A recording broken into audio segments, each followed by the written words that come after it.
Here, Your Majesty, we have an infant phenomenon, a remarkable child of 10. He's quite a historian, editor of our school magazine. Ah, very interesting. This, Your Majesty, is Rupert, our young editor. How do you do, Rupert? How do you do? Sit down. And what's that you're reading? Karl Marx. Surely you're not a communist. Do I have to be a communist to read Karl Marx? Rupert! That's a valid answer. Well, if you're not a communist, what are you? Nothing. Nothing? I dislike all forms of government. But somebody must rule. And I don't like the word rule. Well, if we don't like the word rule, let's call it leadership. Leadership in government is political power, and political power is an official form of antagonizing the people. What magazine did you say he edits? A commentary on current events. Pardon me, Master. But, my dear young man, politics are necessary. Politics are rules imposed upon the people. In this country, rules are not imposed. They are the wish of all free citizens. Travel around a bit, then you'll see how free they are.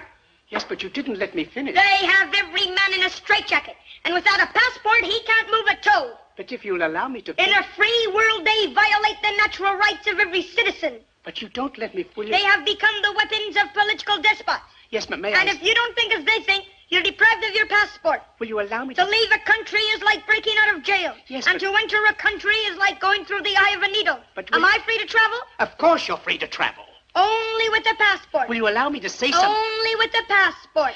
Do animals need passports? Have you finished? It's in Congress that in this atomic age of speed, we are shut in and shut out by passports. If you'll shut up and let somebody else talk... And free speech, does that exist? No, you've got it all. And free enterprise. We were talking of passports. Today, it's all monopoly. All right.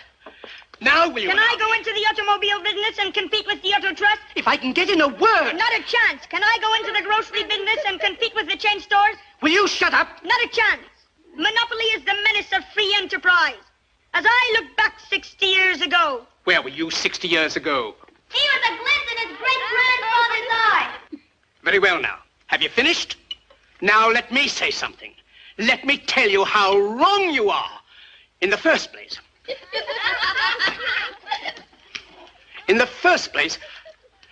Now I've forgotten what I wanted to say. And the atomic bomb. Ah. It's a crime that when the world cries for atomic energy, Bravo. You want to make atomic bombs. Me? I'm against atomic bombs. You want to wipe out civilization, destroy all life on this planet. You still think you're living in the 90s? I lost my throne because I didn't want atomic bombs.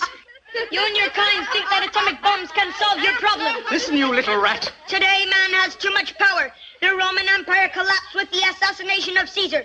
And why? Because of too much power. Feudalism blew up with the French Revolution. And why? Right. Because of too much power. And today, the whole world will blow up.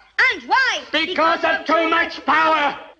The monopoly of power is a menace to freedom. It degrades and victimizes every individual.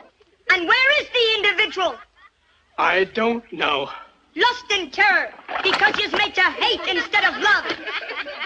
If civilization is to survive, we must combat power until the dignity and peace of man are restored. What is the meaning of this? My hat.